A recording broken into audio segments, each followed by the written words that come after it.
कि कोई चूहे के बिल में से मुंह चमकाती है पार्टी और उसका कार्यकर्ता और उसका लीडर, कोई आड़ देखता है, कोई दीवार की आड़ देखता है, मगर प्रगतिशील समाजवादी पार्टी का जो नेता है माननीय शिवपाल सिंह यादव जी जो हैं, मुलायम सिंह जी के भाई, वो नेता नहीं है जो चूहे के बिल में से भारतीय जनता पार्टी के सामने झांके, बल्कि भारतीय जनता पार्टी की छाती पे चढ़ के कौम और समाज का काम करने में सक्षम है।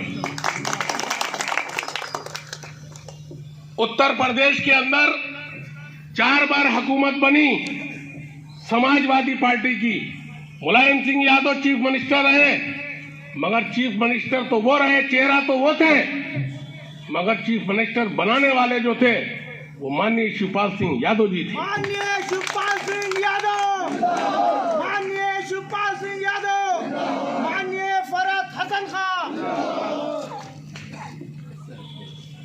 हमेशा उन्होंने कमजोर लोगों की भलाई का काम किया, दलितों की भलाई का किया, पिछड़ों की भलाई का किया। आज भारतीय जनता पार्टी की सरकार है और लोग ये कह के विरोध नहीं कर रहे भाजपा का कि कहीं पुलिस वाले पकड़ के नहीं ले जाएं। हम इस नाजायज काम नहीं करते हैं जो पुलिस वालों से हम दबे, हम जायज अकूत हलाल रोजी कमा के खाते हैं। हम पुलिस वालों से नहीं, बल्कि कोई भी अगर होगा, प्रगतिशील समाजवादी पार्टी का कार्यकर्ता किसी से दबने वाला नहीं है, किसी से डरने वाला नहीं है। दोस्तों, आज किसानों के साथ कितनी ज्यादती हो रही है। अगर पत्थर का प्रधानमंत्री भी होता, अगर पत्थर का मुख्यमंत्री भी होता, उसका दिल पिघल जाता, मगर काश अगर वो किसानी करे हुए होता तभी तो, अगर वो किसान होते तभी तो, अगर मजदूरी करने वाले होते तभी तो। एक तो हमारे बाबा हैं जिनकी पूरी जिंदगी जो है मठ से और मंदिर से गोरखपुर के कटी, उन्हें क्या पता किसानी किसे कहते हैं। आज उन योगी जी, माननीय हमारे चीफ मिनिस्टर जी जो हैं, अगर विपक्ष की भूमिका कोई भारतीय जनता पार्टी के लिए जो निभा रहे हैं, वो शिवपाल सिंह यादव जी निभा रहे हैं। दोस्तों, हमारी मांग है सरकार से कि जो वाजिब बात है, किसानों की वाजिब मांग, तीनों काले कानून खत्म होना चाहिए, उस पर कोई किसी तरह की हीला हुज्जती ना हो। अरे भाई, इस देश का किसान जब चाहता है कि मुझे फायदा चाहिए ही नहीं, तो सरकार क्यों कह रही है कि हम फायदा दे रहे हैं, फायदा दे रहे हैं, फायदा दे रहे हैं। जब फायदा कोई उठाना नहीं चाहता तो आप फायदा मत पहुंचाओ, काले कानून वापस ले लो। एक तो हमारी मांग ये है। दूसरी हमारी मांग ये है कि अगर हमारी पार्टी सत्ता में आई, सरकार में आई, आप लोगों की मौजूदगी में आप देखते हैं कि कुछ अफसर अच्छे भी हैं। आज जिले के जो कलेक्टर साहब हैं, अंजने कुमार जी, वो बहुत अच्छा कलेक्टर हैं, लॉकडाउन में भी बहुत ही कमजोर और गरीबों के काम आए। और एक आईजी मुरादाबाद है, मुझे कहते हुए कोई इस बात में गुरेज नहीं है कि आईजी मुरादाबाद रमेश शर्मा जी बहुत अच्छे कमजोरों के काम करने वाले दोनों अधिकारी हैं। रमेश शर्मा जी आईजी और अंजने कुमार जी, ये बहुत अच्छा काम करने वाले हैं, क्योंकि हमारे काम करते हैं, ये हमारे काम किए तो हम एहसान फरामोशी नहीं करेंगे। कैंसर वालों के इलाज के लिए हम लेके पहुंचे, उन्होंने हमारी मदद का वायदा किया। हमने लॉकडाउन में कभी भी अगर उनसे किसी काम बीमार के लिए कहा और किसी भी हमने काम के लिए जो जायज जरूरत है, हमेशा अधिकारियों ने हमारा सहयोग किया है, तो हम उसके शुक्रगुजार हैं। दोस्तों, अगर हमारी सरकार आई तो लोग जो दल्ले पुलिस को पैसे दिलाते हैं खमाखाई में, आज हमारा चैलेंज है, अगर किसी ने लॉकडाउन में भी पुलिस को पैसे नाजायज दे दिए तो मेरे पास कोई आ जाए। मैं मौजूदगी में कह रही हूं, अपने सरपरस्त प्रदेश उपाध्यक्ष माननीय फरहत हसन साहब की मौजूदगी में, कि जो पैसे लॉकडाउन में दिए हैं दरखास्त लेके आ जाए, हम आला अधिकारियों से कह के उनके पैसे वापस करा देंगे। लोग दिलाने वाले हैं, हम वापस कराने वाले हैं। जो बिजली चेकिंग के नाम पे जुल्म और ज्यादती हो रही है, अगर हमारी सरकार आई तो उनको लगाम लगा दी जाएगी चेक इन के नाम पे कमजोरों को नहीं लूटने दिया जाएगा, किसी कीमत पे भी नहीं लूटने दिया जाएगा। और अब हम एक लिस्ट बना रहे हैं, जो हमारे राष्ट्रीय अध्यक्ष जी ने कहा है, एक फॉर्म दिया है कि हर घर से, परिवार से बेरोजगार को एक नौकरी भी मिलेगी सरकार आने पे। एक परिवार के एक शख्स को नौकरी मिलेगी। और आप लोग लिस्ट बना लो, जो बिजली कर्मचारी भ्रष्ट है, जो पुलिस के कर्मचारी भ्रष्ट हैं, सरकार ने हमसे कह दिया है, कानून ने, संविधान ने हमसे कह दिया है, उनकी लिस्ट बना के हमें दे दो। बहुत जल्दी इसी थाने से यही की पुलिस जो है जेल जाएगी। ये संविधान है, संविधान में सब बराबर हैं। अगर कोई राजा बराबर है तो फकीर भी बराबर है, जिसका एक वोट है। संविधान में सब बराबर है। लोकतंत्र में ना कोई छोटा है ना कोई बड़ा है। जिसको वोट देने का इख्तियार है, जिसे वोट देने का इख्तियार है, जिसको हक है, वो सब राजा हैं, सब बराबर हैं। अब हम लिस्ट बना रहे हैं अपने सरपरस्त साहब की मौजूदगी में, और हमने शिवपाल सिंह यादव जी से भी, मियां आपकी मौजूदगी में कई बार कहा है कि हम किसी कीमत पे भ्रष्ट और कमजोरों पे ज्यादती करने वाले कर्मचारियों से समझौता नहीं करेंगे। जिस थाने से वो जेल भेजते हैं कमजोरों को, उसी थाने से कानून के दायरे में हम भी उन्हें जेल भिजवाएंगे। और अगर सरकार आई तो हर घर के, हर परिवार के एक बंदे को, जो घोषणा पत्र के अंदर माननीय हमारे प्रदेश उपाध्यक्ष जी बताएंगे, घोषणा पत्र में हमारे राष्ट्रीय अध्यक्ष जी के हैं कि हर घर से एक बंदे को नौकरी दी जाएगी।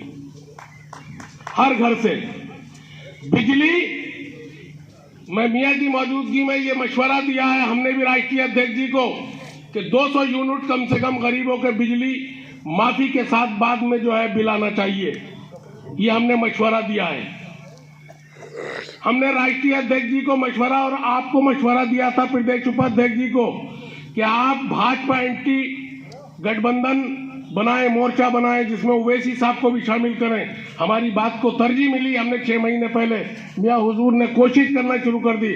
सारे दल एकजुट हो रहे हैं और भाजपा एंटी मोर्चा बन दिया है। और इंशाल्लाह भाजपा को शिवपाल सिंह यादव जी हराएंगे और हम हराएंगे, आप हराएंगे।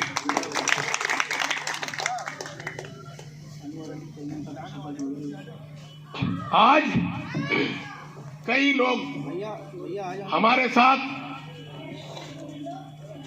सपा छोड़कर प्रगतिशील समाजवादी लोहिया में शामिल हुए हैं। हम पत्रकार हजरात को, बहुत ही सम्मानित मीडिया वाले पत्रकार हैं, हमारे भाई हैं, जिन्होंने कीमती वक्त दिया है, हम उनका भी स्वागत करते हैं, अभिनंदन करते हैं। अनवर अली खां चेयरमैन साहब हैं, उन्होंने आज समाजवादी पार्टी छोड़ के प्रगतिशील समाजवादी लोहिया का दामन थामा, मैं उनका स्वागत करता हूं। इसी तरह आतिफ खां अध्यक्ष हुए हैं, नगर अध्यक्ष शावेज खां विधानसभा अध्यक्ष हुए हैं। इन सबका स्वागत है। दोस्तों, रिहान खां साहब एडवोकेट हमारे जिला उपाध्यक्ष तशरीफ ला चुके हैं, हम उनका स्वागत करते हैं, अभिनंदन करते हैं। और उनके साथ मुजम्मिल हुसैन साहब तशरीफ लाए।